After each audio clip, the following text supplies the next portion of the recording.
প্রকাশ্য রাজনীতি বলতে তারা বোঝায় ওই চাপাতি দিয়ে কাউকে কোপানো। আমি আজকে এখানে শিবিরের প্রতিনিধি হিসেবে আসি না, আমি ছাত্র সমাজের প্রতিনিধি হিসেবে আসি।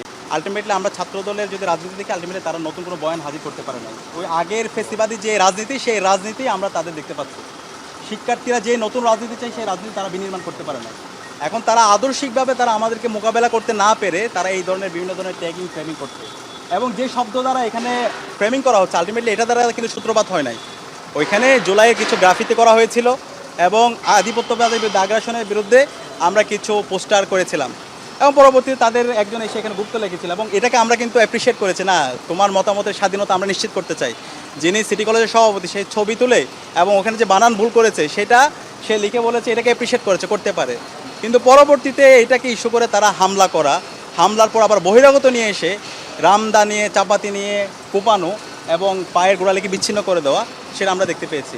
এখন আমাদের কাছে মনে হচ্ছে তাদের প্রকাশ্য রাজনীতি বলতে তারা বোঝায় ওই চাপাতি দিয়ে কাউকে কোপানো, চাপাতি দিয়ে কুপিয়ে আপনার পিছের পায়ের যে গোড়ালি সেটাকে বিচ্ছিন্ন করে দেওয়া, মাথায় আঘাত করা, পায়ে আঘাত করা, এবং বিভিন্ন ক্যাম্পাসে, সেটা কোয়েটের মধ্যে আমরা দেখতে পাইছি, বহিরাগত নিয়ে এসে শিক্ষার্থীদের উপর নিপীড়ন করা হয়েছে।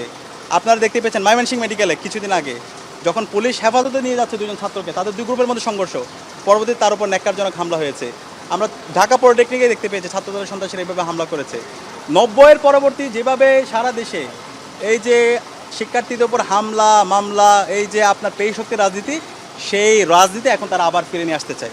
সুতরাং আমরা এই প্রজন্ম, জুলাইয়ের প্রজন্ম বেঁচে থাকতে এই ক্যাম্পাসগুলোতে কেউ যদি আবার সেই পেশী শক্তির রাজনীতি ফিরে নিয়ে আসতে চায়, কেউ যদি আবার গণরম গ্যাসিং কালচার তৈরি করতে চায়, কেউ যদি সন্ত্রাস কায়েম করতে চায়, কেউ যদি চাপাতি দিয়ে আমার ভাইকে মেরে রক্তাক্ত করে পায়ের গোড়ালি বিচ্ছিন্ন করে দিয়ে তাদের রাজনীতি বিনির্মাণ করতে চায়, আমরা তাদের রাজনীতিকে আমরা করতে দেবো না। আমরা তাদেরকে লাল কার্ড দেখাবো, শিক্ষার্থী সমাজ তাদেরকে লাল কার্ড দেখাবো। আমি আজকে এখানে শিবিরের প্রতিনিধি হিসেবে আসি না, আমি ছাত্র সমাজের প্রতিনিধি হিসেবে আসছি, আমি ডাকসুর ভিপি হিসেবে আসছি।